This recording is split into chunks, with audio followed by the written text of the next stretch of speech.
sura de fey en e suratul dimmongol e derol aranongol suratul baqarati desimoro na yewtan fi naggengen madaniyatun ko madinangol jippinangol tawnane laado e gissa naggengen on yiltoto ka numéro téléphone ji di jonnuden 628 60 5309 même numéro e réseau ji din fo si wona areba ko wana non email mo jonnuden on elaji abdoulaye kala @yahoo.fr kon dum sabimbini yongol inne suratu baqara yongol innitire nagge ko fi hon dum woni qissa on yiltoto ka tafsiru njano mo waduden ma dum yiltoto ka numéro téléphone ji bismillah ko inde Allah mahin arrahman nemino julbe ben e hefera ben ka aduna do arrahim nemino gomni be ben tun kala hara alif lam mim ko Allah andi firo de do kalfe tati enen en anda e gomdini kadi en alada butude en alate fude dalikal kitab awayinde do deftere an o uji do hande ayinde deftere nde fontana da do ko antigi woni wola nede goy an o musiddo an gorko ma an o bandirawo an debbo jodi do no fiinade ayinde teddungal ma kala ko yida derga ko nendinani lawra ba fi sikke wala mayre hudan ko de pewal lil muttaqina wonande hulobe Allah ben ko ben hulobe Allah ben alladhina ko ben yu'minuna gomdimbe bil ghaibi ko wirni ko wa yuqimuna salata be nyiba e julde mabbe den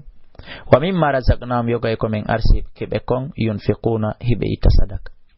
walladhina ben yu'minuna gomdimbe bima unzila kon ko jippina ilayka faade ma wa ma unzila kon ko jippina min qablika ko aditima an hombo anne laado muhammad wa bil akhirati lahara on kadi hum kambe yuqinuna hibe holi hibe yanana ko fidirda o e den didi hibe holi hibe yanana foko gotum ulaika bedo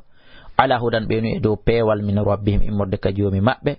wa ulaika bedo humul muflihun ko bedo ni malnoy tedden yo Allah wadu en jeyabe mabbe innal ladina andeno ben kafaru yeddube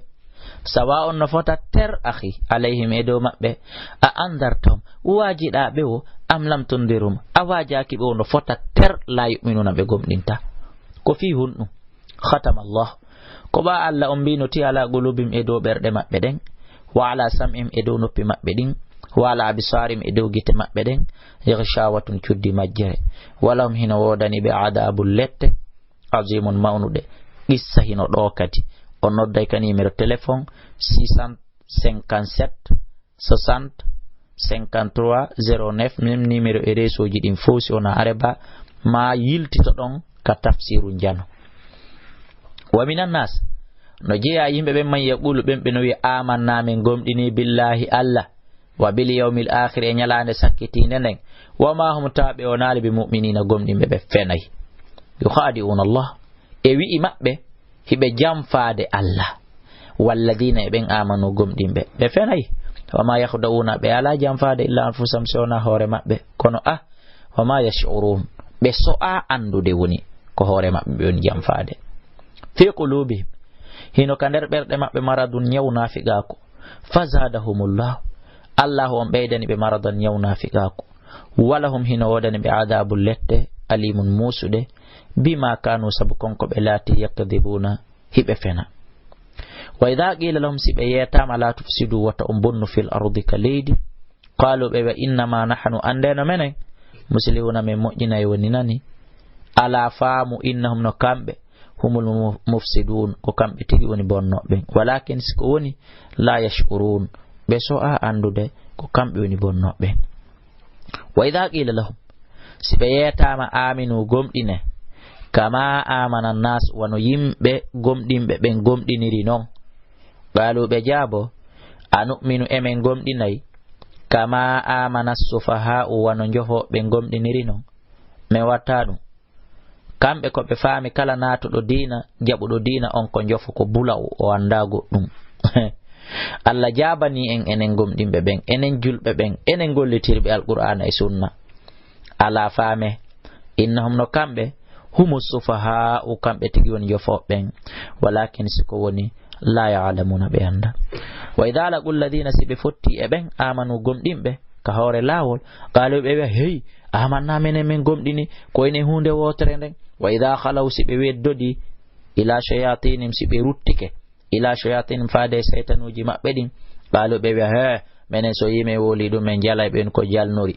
inna menen maakum mede wonde mon inna mahna ande na menen mustazuna men jalkite be woni do kade issa juutudo hino do e hino numéro téléphone ji din 631 60 53 09 même numéro e reso ji din fosi ona areba ma yiltito don ka tafsiru jano fi hendagol qissa wondo do